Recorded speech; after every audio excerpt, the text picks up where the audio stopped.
because handicap is something that society puts on you by not having a ramp, by telling you can't come in here, by telling you you cannot go to school. That's a handicap. Handicaps you also put on yourself. If I say, oh, I can't see, I can't hear, I've got to sit here, I can't go out, I can't do anything, I am then putting a handicap on myself. So we, by our own expectations of our own selves, can limit us. So handicap is a word that we want to eliminate. When I see my students, this is apparently a message that I do get across to most of my students. I see my students years later, and if they slip and say handicap, they say, oh, I know I'm not supposed to say that. Now, the fact is, if you look at American television and you look at anchors, they're talking about handicapped people. And they're talking about autistic people.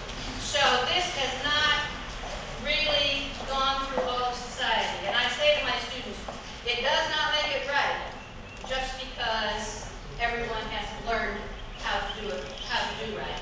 So when I look at television, they identify oftentimes the people by their disability first rather than by their humanness.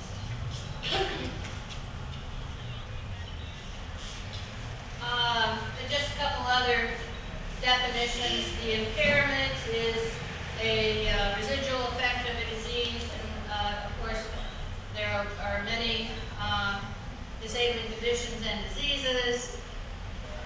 You still have some people with residual effects of polio here more than we do in the States, although what we found in the States when I grew up, polio was in the 50s, it was an extreme scare in the United States, and people didn't kept their children in their homes and whatever. What we're finding with polio is that people who had polio in the 40s and 50s today are sometimes having residual latent effects where they were all right, but now they're having trouble with especially whatever part of the body was affected, the bones and so forth. So anyway, impairment is as a result of disease. I haven't heard this too much because it's really quite British, but the British use the word disablism. Has anybody heard that? I hadn't heard that before, but that's what they tell me is happening. And you are aware of the categories of disabilities. There are physical and sensory disabilities, excuse me, the intellectual disabilities,